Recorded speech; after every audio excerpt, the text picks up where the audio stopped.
Setelah Ye Shen menerima janin spiritual Luo Luo, dia terdiam sejenak sedangkan gua mulai runtuh. Ye Shen menatap tajam janin spiritual dan berkata dengan pelan, "Jadi kamu telah menjaga gua Fudi ini sendirian. Aku memang mengatakan ingin meminjam keberuntunganmu, tapi aku tidak pernah memintamu untuk melakukan semua ini." Bodoh. Gua itu pun roboh dan Ye Shen berpindah ke surga yang dijanjikan. Terlihat di hadapan Ye Shen ada sebuah pohon besar. "Maafkan aku Luo Luo, aku akan tetap memegang kata-kataku. Kamu bisa menyapa senior sistermu Yan Er sendiri." Lalu Ye Shen mengeluarkan buku surgawinya, lanjut ia berkata di dalam hatinya. "Buku surgawi dapat memelihara jiwa, jika aku menyimpan jiwa Luo Luo di dalamnya, jiwanya tidak akan terpencar. Aku rasa ini sudah cukup untuk hari ini. Aku tahu kamu sangat suka berpergian kan Luo Luo. Kenapa kita tidak pergi jalan-jalan saja?" Tiba-tiba tatapan Ye Shen begitu mengerikan. "Aku akan mengunjungi otak kita di sini."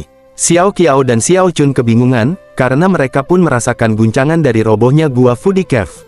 Apa yang terjadi? Lalu Ye Shen palsu pun hancur menabrak pohon, yang membuat mereka tersadar telah dikelabui oleh Ye Shen. "Itu hanyalah umpan, aku yakin aku mengikuti aromanya, jadi kapan dia pergi?" Tiba-tiba Xiao Chun mendengar sesuatu, karena manusia setengah binatang, indera pendengaran dan penciumannya lebih tajam. Xiao Chun menarik pedangnya dan berkata, "Gelombang energinya dari arah sana. Seseorang telah membuat terobosan levelnya sangat signifikan." Xiao Chun menoleh ke arah Xiao Qiao yang berteriak karena terjatuh. Beban satu ini memang selalu merepotkan. Xiao Chun yang khawatir menanyai keadaannya. "Ada apa?" "Tidak ada apa-apa," lanjut Xiao Qiao bergumam di dalam hatinya. "Tidak salah lagi, intiku akan bereaksi seperti ini, ketika merasakan seseorang dengan tubuh suci. Jika aku berkultivasi dengan orang seperti itu, yang juga membuat terobosan, maka daya tahan dannya juga akan meningkat. Sekarang adalah kesempatan terbaik yang aku miliki." Lanjut Xiao Chun bertanya lagi, "Kamu terlihat kurang sehat, apa aku masih belum cukup mengobatimu?" Kebaikan Xiao Chun membuat Xiao Qiao berpikir sejenak. Dia begitu mengkhawatirkanku, dia kan pelayan ratu. Jika dia meninggalkanku, dan memutuskan mencari kultivator itu sendirian, dia tidak akan bisa melapor kembali pada Ratu Kan. Tapi, lalu Xiao Qiao teringat kembali saat bersama gurunya dulu. Membuat Xiao Qiao tiba-tiba menggertakkan giginya. Semua makhluk di dunia ini, tidak ada tempat untuk bersembunyi. Terlihat Xiao Chun sangat terkejut, karena ulah Xiao Qiao yang sudah melakukan sesuatu kepadanya. Ini adalah formasi penyembunyian mistik.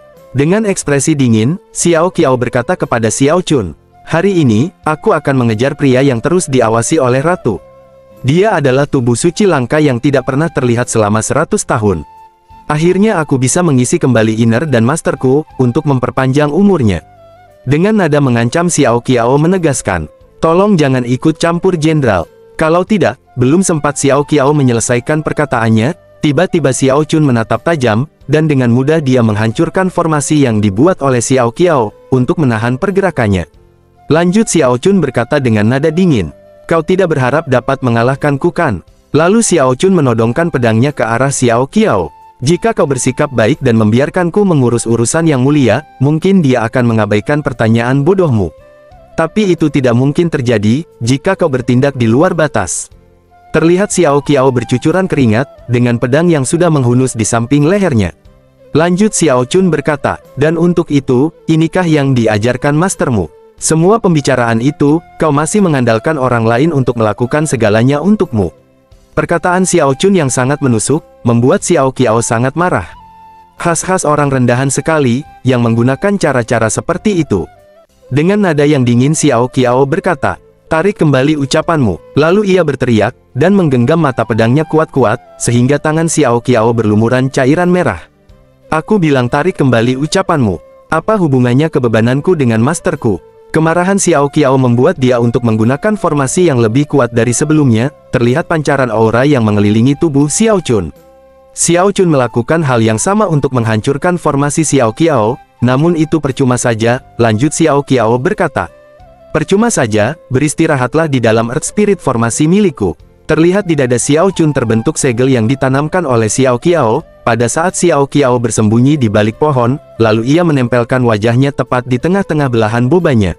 Sambil membelakangi Xiao Chun, Xiao Qiao menjelaskan, "Earth Spirit Formation, memutuskanmu dengan cairan merah dan hanya dapat dihilangkan oleh Castor. Hanya mereka yang berada di ranah Life and Death Realm yang bisa membukanya." Bela dirimu 10 kali lebih kuat dariku, tentu saja aku tidak akan bisa melawanmu. Formasi yang sebelumnya hanyalah tipuan, aku bertaruh kamu pasti tidak suka dengan caraku. Xiao Chun yang telah dibodohi oleh Xiao Qiao, dia memakinya. Kau sudah merencanakan semua ini, dasar penipu, pembohong. Sambil melangkahkan kaki, Xiao Qiao berkata, aku tidak pernah berbohong padamu, justru karena aku orang lemah, aku harus mengandalkan taktik murahan seperti ini. Tanpa masterku, aku harus mencari tahu sendiri. Ini tidak ada hubungannya dengan masterku. Xiao Qiao pun pergi meninggalkan Xiao Chun sendirian. Kamu pikir aku tidak akan mempertaruhkan nyawaku, dan membiarkan semua yang aku miliki, untuk mengamankan perjalanan master? Aku melakukan semua yang aku bisa, aku tidak punya pilihan selain menggunakan cara-cara ini. Selangkah demi selangkah, akhirnya aku bisa menyelamatkan master. Aku akan melindungimu master, bagaimanapun caranya. Tiba-tiba terdengar suara dari makhluk yang menyerupai Buddha, yang membuat Xiao Qiao harus melakukan semua ini. Xiao Qiao pun langsung terkejut dengan sosok tersebut. Tuan, lanjut dia berkata di dalam hatinya. Apa yang dia lakukan di sini? Lanjut Buddha itu berkata, inti yang kau tawarkan padaku sepanjang tahun ini, dibuat dengan bahan yang lebih rendah dari binatang roh pemakan rumput. Jika kau membalasnya menggunakan inti tubuhmu, hatiku akan tenang. Sebenarnya aku bisa merasakan bahan yang bagus di sekitarmu, terobosan yang baru saja terjadi dari Life and Death Realm. Kau harus membawakan itu untukku. Xiao Qiao tidak berkata apa-apa di hadapan sosok tersebut, dia terdiam sejenak, sampai ketika terdengar perkataan yang membuat Xiao Qiao terkejut. Ku akui usahamu. Terlihat Ye Shen yang dengan aura menakutkan, dia menatap tajam. Aku ada di sini. Xiao Qiao melihat Ye Shen yang begitu marah, sampai bercucuran keringat dingin dari wajahnya. Kamu, bagaimana kamu ada di sini? Dengan tatapan tajam, Ye Shen berkata dengan nada dingin. Aku tidak berbicara padamu, lanjut Ye Shen bergumam di dalam hatinya, dan memandangi makhluk yang menyerupai Buddha tersebut. Sosok yang ada di belakangnya itu adalah yang ada di ingatan Luo Luo. Sepertinya dia otak di balik semua ini. Bodhisattva itu menatap rendah Ye Shen dan mentertawakannya. Tidak buruk, hanya ranah Life and Death Realm, tapi bisa merasakan keberadaanku. Bagus sekali, bahan itu datang padaku dengan sendirinya. Ye Shen yang dianggap bahan nutrisi bagi Buddha itu, membuat dia langsung mendaratkan pukulannya ke sosok tersebut. Bahan, aku di sini untuk menghabisimu. Terlihat dampak pukulan dari Ye Shen, membuat sebagian wajah Buddha itu sampai penyok, namun itu tidak membuatnya takut. Bagus, bahkan kau begitu bersemangat. Terlihat ledakan di atas langit yang begitu besar, membuat guncangan sampai Xiao Qiao memalingkan pandangannya. Ini, bagaimana bisa? Dia bisa melukai proyeksi itu. Lanjut Ye Shen mendaratkan lagi pukulannya di wajah Buddha tersebut, dan berkata dengan tatapan yang dingin dan tajam. Bodhisattva busuk, apa kau yang mencelakai Luo Luo? Tiba-tiba saja, dari tatapan Buddha itu, menembakkan laser ke arah Ye Shen, namun dapat dengan mudah dihindari oleh Ye Shen. Lanjut Buddha tersebut berkata, kurang ajar, aku Bodhisattva memelihara kebahagiaan dan kesedihan. Kau akan segera melihat kekuasaanku, dan akuilah. Buddha tersebut hendak menghimpit Ye Shen dengan kedua tangan raksasanya. Terlihat dampak dari bentrokan telapak tangan besarnya itu, membuat ledakan yang sangat dahsyat, sampai asap tebal mengepul di area sekitar. Buddha tersebut tertawa dan berkata, meskipun kau telah membuat terobosan pada Life and Death Realm, tubuhmu tetaplah fana. Kuakui kekuatanmu, karena telah menghancurkan wajahku. Tiba-tiba Buddha itu mengerutkan wajahnya, dan ia merasakan sesuatu. Dan benar saja, tiba-tiba kedua tangannya hancur oleh Ye Shen, entah apa yang Ye Shen lakukan, namun yang pasti dari tangan Ye Shen memancarkan aura yang sangat kuat. Lanjut Ye Shen bersiap mendaratkan pukulannya, yang memancarkan aura sambil berteriak. Aku tidak peduli Bodhisattva apa kau ini. Siapapun yang berani menyentuh muridku, akan aku musnahkan dengan tanganku sendiri. Pukulan Ye Shen mengenai telak di wajah Buddha tersebut, terlihat daya hancur yang begitu mengerikan, sampai sosok proyeksi Buddha itu hancur lebur, dan hanya menyisakan serpihan wajahnya yang Ye Shen tangkap. Meski wujudnya telah hancur, Buddha tersebut masih sempat berkata, murid, oh ya aku ingat, beberapa waktu lalu, aku pernah menggencet seekor serangga, dilihat dari caramu muncul, aku bisa melihat adanya. Yang satu itu juga tribulasi Life and Death Realm yang aku hancurkan. Meskipun dia berhasil melarikan diri sebagai janin spiritual, mustahil baginya membangun tubuh fisiknya kembali. Saat sekarat dia menyebutkan sesuatu tentang masternya. Lanjut Buddha tersebut tertawa, takdirmu tidak akan berbeda dengan serangga itu. Setelah Buddha itu menyelesaikan perkataannya, Ye Shen langsung meremasnya sampai serpihan Buddha itu lenyap. Kata-kata yang kasar, untuk makhluk yang menghilang secepat itu. Harus kuakui, lanjut Ye Sen menoleh ke arah Xiao Qiao, yang sedari tadi menyaksikan pertarungan Ye Sen dengan Buddha tersebut. Xiao Qiao nampak terkejut, dan wajahnya pun bercucuran keringat. Singkat cerita, terlihat Xiao Qiao sudah diikat, dan Xiao Chun yang sudah terbebas dari formasi Xiao Qiao, dia marah-marah kepada Ye Sen. Tuan apa-apaan ini? Setelah semua yang dikatakan dan dia lakukan, kau membiarkannya begitu saja. Dia berada di pihak musuh, dan jalan yang dia gunakan bukan jalan yang baik. Menurutku, kau harus membawanya dan menginterogasinya. Lanjut Ye Sen memandangi Xiao Qiao sangat sinis, lalu dia bertanya. Nak, kamu punya hubungan apa dengan peramal agung? Setelah menyucikan bodhisattva itu, aku tidak bisa lagi merasakan kehadirannya darimu. Dan pada saat itulah aku menemukan jejak-jejak peramal itu. Perkataan Ye Sen sontak membuat Xiao Qiao terkejut, dengan wajah yang kebingungan Xiao Qiao bertanya balik. Bagaimana kamu bisa tahu julukan masterku?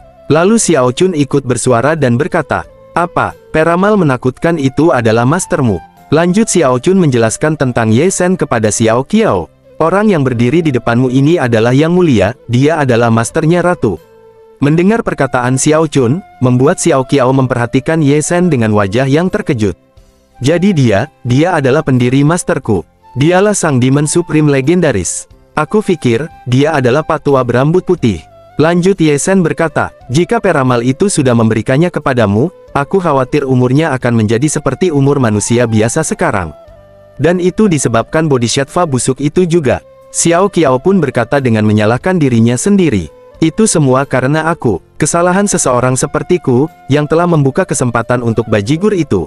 Jika Master tidak memberikan energinya untukku, bukankah orang seperti Master, lebih dari mampu untuk melarikan diri? Tapi, saat energi spiritualnya goyah, Master ditangkap. Bajigur itu, entah bagaimana berhasil mendapatkan gelar Master sebagai peramal menakutkan. Dan dengan menggunakan berbagai macam teknik Masterku, dia memanifestasikannya di benua ini. Karena Masterku menolak membantunya, dia menggunakan mantra busuknya dan dengan itu dia mulai meramal. Setelah dia mendapatkan hasil yang diinginkannya, dia menyuruhku untuk mengumpulkan pil pemurnian 1000 tahun untuknya. Agar dia mendapatkan tubuh fisik dan berjalan di alam ini. Tapi dia melakukan sesuatu kepada masterku, sekarang masterku tidak bisa hidup ataupun mati. Xiao Qiao sambil menangis menjelaskan semuanya kepada Ye Sen. Setelah itu, aku tidak punya pilihan selain mengikuti perintahnya, untuk mengumpulkan pil pemurnian untuknya. Namun dia terus mengubah-ubah tujuannya. Dia akan menyiksa masterku sampai aku bertindak. Sampai saat ini, dia telah mengumpulkan 500 tahun, jika aku menemukan tubuh yang, maka aku sudah dekat dengan tujuanku.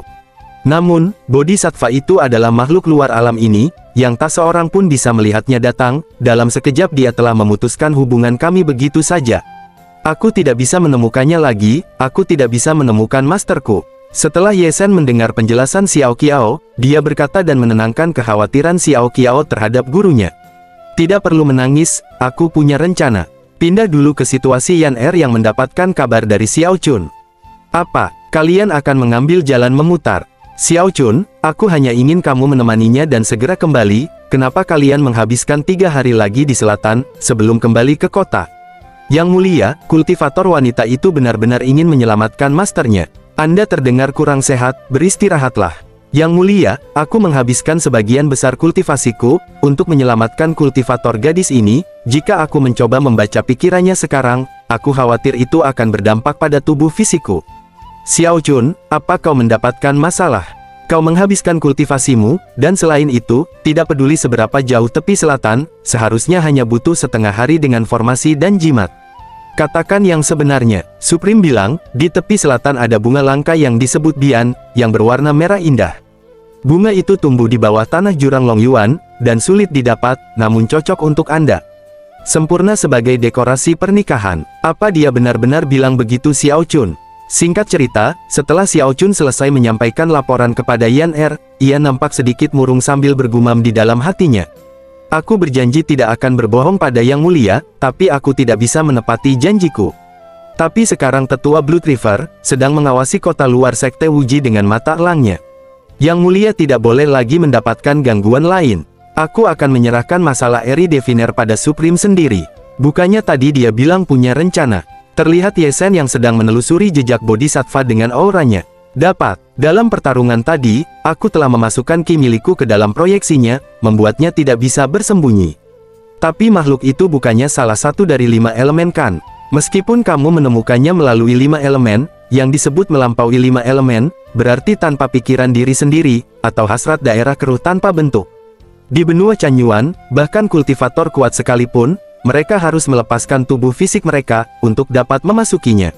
Alasan aku dapat memasuki tempat di luar 5 elemen sebelumnya, adalah karena bodhisattva itu menggunakan ki, untuk menutup 5 elemenku. Aku diam-diam menghitung, bahwa ki dapat tercerahkan oleh mereka, yang di atas tribulasi ketiga dari Life and Death Realm. Lalu Xiao Chun berkata di dalam hatinya, Supreme masih berada pada tribulasi pertama, meski setelah terobosannya. Mungkinkah? Belum sempat Xiao Chun menyelesaikan perkataannya, tiba-tiba Ye Shen berkata, jangan khawatir, lalu Ye Shen melakukan sesuatu kepada tubuh Xiao Chun dan Xiao Qiao, yang membuat mereka berdua nampak terkejut. Benang emas ini, bukannya energiku. Belum dijelaskan apa yang sedang Ye Shen lakukan, namun yang pasti, itu bukan sesuatu hal yang merugikan mereka berdua. Xiao Qiao bergumam di dalam hatinya. Pembalikan energi, ini juga membuat energiku menjadi kacau. Senior sister, kenapa? Selesai. Ye Shen pun memutus benang emasnya, karena sudah cukup ia melakukan perubahan kepada tubuh mereka berdua. Terlihat Xiao Qiao dan Xiao Chun sudah kelelahan. Energi seorang kultivator terhubung dengan 5 elemen. Aku mengubah arah aliran energi kalian, sehingga mereka saling bertentangan. Setelah adanya gangguan, 5 elemen dapat disebut sebagai nul. Mendengar penjelasan Ye Shen, sontak membuat mereka sangat terkejut. Xiao Chun bergumam di dalam hatinya. Apa? Mengubah arah energi di saat orangnya masih hidup? Apa bedanya dengan seorang immortal, yang mengubah takdirnya di luar kehendak langit? Tidak ada lagi untuk terkejut, lanjut Xiao Qiao berkata. Ayo pergi, satu lagi penundaan maka Master akan semakin menderita. Xiao Qiao menawarkan dirinya, untuk menuntun Ye Shen dan Xiao Chun menuju markas Bodhisattva. Biarkan ku pimpin jalannya. Tiba-tiba Ye Shen menyela perkataannya Xiao Qiao. Tunggu, ada hal yang lebih penting. Pindah ke lain sisi, diperlihatkan sebuah danau yang sangat indah, namun jika diperhatikan baik-baik, di sana begitu banyak tengkorak. Di sana terlihat ada sosok bodhisattva yang memegangi kepalanya, setelah proyeksinya dihajar oleh Ye Shen sampai musnah. Saking sakitnya karena ulah Ye Shen, Buddha itu sampai memukul genangan air di sampingnya, hingga menimbulkan riakan yang besar. Sambil memegangi sebelah wajahnya, Buddha itu berkata dengan sangat marah. Panas sekali, dasar bocah licik, beraninya kau membatasi proyeksiku, kau pikir kau sudah menang. Konyol, untuk menyelamatkan masternya, dia pasti akan mencoba untuk berkultivasi ganda dengan bocah itu. Terlihat wajahnya yang rusak sampai ke tubuh aslinya. Meskipun itu hanya akan menunda kematiannya. Tiba-tiba terdengar suara yang membuat Buddha itu nampak terkejut. 3 tarikan napas. Ternyata Ye Shen sudah sampai di tempat tinggalnya bodhisattva itu. Dengan tatapan tajam, Ye Shen memprovokasi bodhisattva dengan kata-kata yang merendahkan. Gak heran kau lari secepat itu, baumu saja seperti kotoran. Bodhisattva bergumam di dalam hatinya, ia nampak kebingungan dengan adanya Ye Shen di sana. Bagaimana dia bisa secepat itu? Bukannya dia hanya berada pada tribulasi pertama. Lanjut Buddha itu berkata, kau pikir siapa dirimu? Bukannya kau hanyalah dan langka milikku. Apa kau sudah memikirkannya? Menjadi bagian dari tubuhku, jauh lebih mulia daripada menjadi seorang kultivator. Ye Shen tersenyum tipis menanggapi ocehannya, lalu ia berkata, aku sudah memikirkannya. Seperti kata pepatah lama, lebih baik menyelesaikan satu musuh daripada membuat yang baru. Aku masih butuh murid. Jika kau membungkuk padaku 800 kali, mungkin aku akan menerimamu murid. Lebih tepatnya tutup tawaranmu. Mendengar perkataan yang sangat merendahkannya, Buddha itu terprovokasi dan naik pitam. Lalu Buddha itu langsung mengayunkan tangan raksasanya ke arah Ye Shen. Namun Ye Shen dapat memblok serangannya, dengan kibasan tangan yang sangat cepat. Lalu dari arah belakang Ye Shen, tiba-tiba ada seperti benang merah yang berkumpul menjadi padat. Lalu membentuk seperti ujung bor yang berputar hendak melukai Ye Shen, namun dengan cengkraman kuat Ye Shen, ia dapat menghentikan serangan tiba-tiba itu. Karena Buddha itu geram yang kesulitan melawan Ye Shen, akhirnya dia mengurungkan niatnya, untuk membuat Ye Shen sebagai bahan pilnya. Aku berubah pikiran, akan kutelan kau hidup-hidup. Posisi Ye Shen tidak baik-baik saja, di lain sisi dia menahan serangan dari benang merah, ditambah lagi sosok Buddha yang sudah membuka mulutnya lebar-lebar, untuk menelan Ye Shen.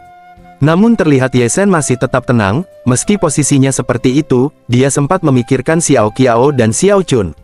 Mereka berdua, apa mereka aman? Flashback dulu ke situasi sebelumnya, saat Ye Shen hendak masuk ke markasnya Bodhisattva.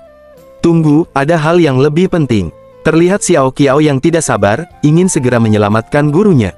Tuan, berhentilah bermain rahasia-rahasiaan, memangnya apa yang lebih penting, daripada menyelamatkan masterku? Lanjut Ye Shen berkata, itu sebabnya kau jangan tergesa-gesa. Bodhisattva itu datang kemari untuk mencari ramuan panjang umur, jadi dia berharap kamu ada di dekatku. Jika kau berhasil mendapatkannya, maka dia akan untung. Sebaliknya dia juga dapat memanfaatkan waktu ini, untuk memulihkan diri dan kembali lagi. Tapi meskipun dengan peramal agung di tangannya, aku tetap punya moral.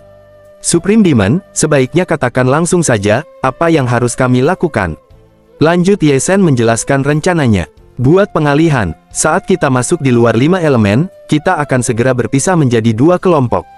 Kalian berdua selamatkan peramal agung, dan aku akan mengulur waktu dengan menahan bodhisattva itu. Hanya saja, bahaya yang kalian hadapi akan jauh lebih besar daripada aku. Untuk mengeliminasi 5 elemen, aku telah mengacaukan aliran ki kalian, yang juga kalian tidak bisa menggunakan sihir lagi. Variabel satu-satunya adalah, lama waktu yang dibutuhkan untuk penyelamatan. Xiao Qiao demi menyelamatkan masternya, ia siap untuk menanggung segala resikonya. Variabel harapan untuk bertahan hidup di dalam situasi ini, juga merupakan sebuah variabel. Xiao Qiao menegaskan dengan penuh tekad yang kuat. Master, aku akan mencobanya, entah itu hidup atau mati. Xiao Chun yang mendengar perkataan Xiao Qiao sampai tertegun. Lanjut Ye Shen berkata kepada mereka berdua. Baiklah, setelah kalian berhasil, maka hancurkan ini. Terlihat Ye Shen memberikan sesuatu kepada mereka, untuk dengan mudah ia menemukan posisinya. Aku akan segera bergabung dengan kalian. Ye Shen pun langsung bersiap-siap, untuk melakukan perjalanan menuju dunia 5 elemen. Ayo, pertempuran segera dimulai. Lanjut ke situasi Xiao Qiao dan Xiao Chun, terlihat mereka yang berjalan di genangan yang seperti lumpur. Jimat tanpa mantra tambahan hanya seterang ini. Apa kamu yakin, kita tidak salah jalan? Saat aku membentuk formasi di luar 5 elemen, aku melihat sekilas bodhisattva itu, berada di sebuah tempat yang putih bersih. Aku sudah berjalan di jalan ini ribuan kali, itu tidak akan salah. Tempat yang putih bersih itu hanyalah ilusi yang diciptakan olehnya. Pada dasarnya tidak ada bedanya dengan genangan lumpur seperti ini. Setelah mereka cukup jauh menyusuri jalannya, tiba-tiba Xiao Qiao terkejut, lalu dia menyuruh Xiao Chun untuk berhenti dan diam sejenak. Kita sudah sampai. Terlihat di hadapannya ada pohon besar, namun bagian kelopaknya seperti mata yang berwarna merah. Monster ini, makhluk ini disebut Tong Tian Dao. Ditempatkan di sini sebagai penjaga oleh bodhisattva itu. Jika seorang tertangkap oleh makhluk ini dalam jarak 10 kaki, maka tulangnya pun tidak akan tersisa. Dan master dikunci di balik makhluk ini. Xiao Chun bergumam di dalam hatinya. Dilihat dari penampilannya, makhluk ini punya penglihatan yang luar biasa. Meskipun tanpa sihir, sepertinya tidak sulit untuk menghancurkannya dengan kecepatanku. Tapi itu akan menjadi alarm bagi bodhisattva, dan akan menghambat Supreme Demon. Selagi Xiao Chun memikirkan cara untuk mengalahkan makhluk yang ada di hadapannya, terlihat Xiao Qiao memberi aba-aba, dengan ia yang berhitung mundur. 3, 2, Xiao Chun nampak kebingungan. Tunggu, pertama-tama, lanjut sampai Xiao Qiao sampai di angka 1, tiba-tiba makhluk itu menutup kelopaknya, lalu Xiao Qiao bergegas berlarian. Sekarang, Xiao Chun yang tidak tahu apa-apa, dia masih saja kebingungan, namun ia juga mengikuti apa yang dilakukan Xiao Qiao. Apa yang kau lakukan? Sambil berlarian, Xiao Qiao mencoba menjelaskan kepada Xiao Chun. Tong Tian Dao punya penglihatan yang luar biasa, dan juga ganas, tapi dia juga punya kekurangan. Setiap 30 tarikan nafas, dia akan beristirahat dan itu adalah kesempatan kita. Ada pintu kecil di depan, ayo kita ke sana. Ingat tutup matamu saat melewati pintu itu, jika tidak maka kamu akan buta karena mekanismenya. Ada lampu hantu 15 kaki dari pintu kecil, kamu ambil itu, jika tidak, kamu akan dihantui oleh roh-roh yang berkeliaran. Xiao Chun sangat terkejut, melihat Xiao Qiao yang sampai menghafalkan step by step, untuk menuju ke lokasi gurunya di Skap. Apa dia seperti ini, menghindari jebakan berulang kali, dan menghafal triknya hari demi hari, hanya untuk menyelamatkan masternya? Jika itu aku, bisakah aku bertahan seperti dia begitu lama? Terlihat di area yang semakin dalam, maka akan semakin ketat dan rumit penjagaannya. Sampai saat giliran Xiao Chun yang beraksi, dia menebaskan pedangnya ke salah satu monster yang hampir menemukannya. Dan monster itu pun menghilang menjadi kepulan asap, setelah dipenggal oleh Xiao Chun. Ekspresi Xiao Qiao pun sangat bahagia, setelah bertemu dengan masternya. Master, murid ada di sini. Terlihat Master Xiao Qiao yang tergantung di atas, dan sekujur tubuhnya dibelenggu oleh rantai dan benang merah. Xiao Qiao sampai menangis, saking bahagianya bisa bertemu lagi dengan masternya. Lalu Xiao Qiao berkata, dengan keringat yang masih bercucuran, Bodhisattva itu gila, dia berpikir bahwa tidak akan ada yang bisa melewati labirin, dan menyelamatkan masterku. Oleh karena itu, dia tidak membuat jebakan di sini.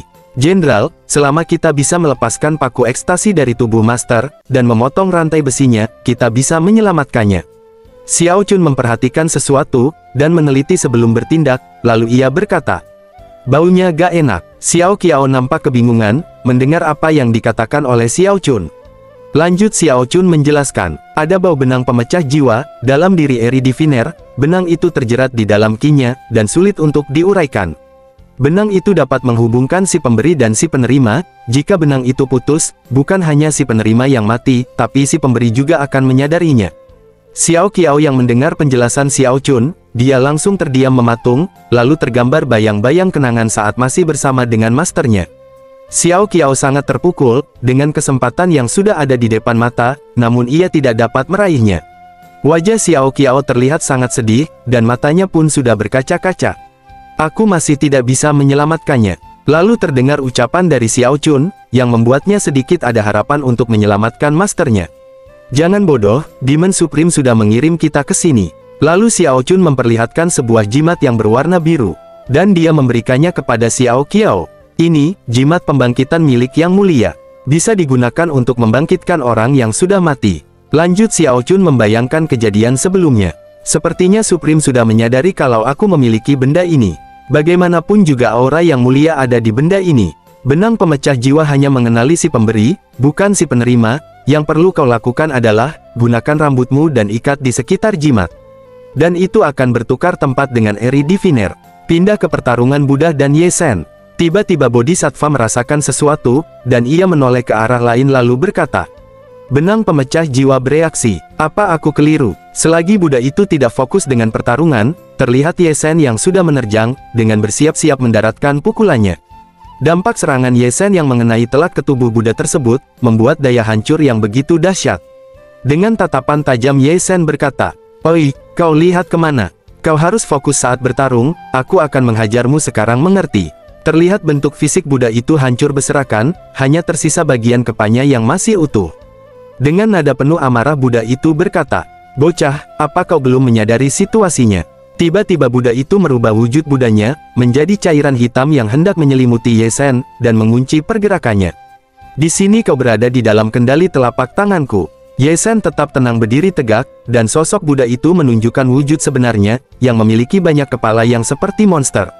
Sosok tersebut mentertawakan Ye Shen, yang sudah terjepit sebagian tubuhnya. Lanjut monster itu berkata, satu-satunya pilihanmu adalah kehancuran. Monster tersebut merasa dirinya telah unggul, karena ia telah memojokkan Ye Shen.